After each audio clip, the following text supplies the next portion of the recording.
ರಾಷ್ಟ್ರೀಯ ಸ್ವಯಂ ಸೇವಕ ಸಂಘ ತನ್ನ ಸಮವಸ್ತ್ರದಲ್ಲಿ ಭಾರಿ ಬದಲಾವಣೆಯನ್ನು ಮಾಡಿದೆ. ಕಳೆದ 91 ವರ್ಷಗಳಿಂದ ಸಮವಸ್ತ್ರದ ಭಾಗವಾಗಿದ್ದ ಕಾಕಿ ಚಡ್ಡಿಯನ್ನು ಆರ್ಎಸ್ಎಸ್ ಈಗ ಕೈಬಿಟ್ಟಿದ್ದು, ಚಡ್ಡಿ ಬದಲಿಗೆ ಕಂದು ಬಣ್ಣದ ಪ್ಯಾಂಟ್ ಬಳಸಲು ನಿರ್ಧರಿಸಿದೆ. ರಾಜಸ್ಥಾನದ ನಾಗೌರ್ನಲ್ಲಿ ನಡೆಯುತ್ತಿರುವ ಸಂಘದ ಅಖಿಲ ಭಾರತೀಯ ಪ್ರತಿನಿಧಿ ಸಭೆಯಲ್ಲಿ ಈ ಸಂಬಂಧ ಅಂತಿಮ ನಿರ್ಧಾರ ಕೈಗೊಳ್ಳಲಾಗಿದೆ. ಕಾಲಕ್ಕೆ ತಕ್ಕಂತೆ ಬದಲಾಗಬೇಕು, ಹೀಗಾಗಿ ಈ ತೀರ್ಮಾನ ಕೈಗೊಳ್ಳಲಾಗಿದೆ. ಈಗಿನ ದಿನದಲ್ಲಿ ಪ್ಯಾಂಟ್ ದಿನನಿತ್ಯದ ಉಡುಗೆಯಾಗಿದೆ.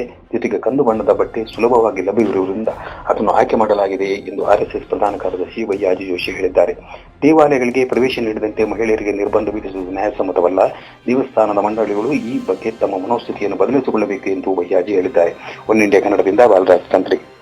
ದೇವೇಗೌಡರ ಕುಟುಂಬ ಮತ್ತು ರಾಜ್ಯ ಇಂಧನ ಸಚಿವ ಡಿಕೆ ಶಿವಕುಮಾರ್ ನಡುವಣ ರಾಜಕೀಯ ಮೇಲಾಟ ಇಂದು ನಿನ್ನೆದಲ್ಲ.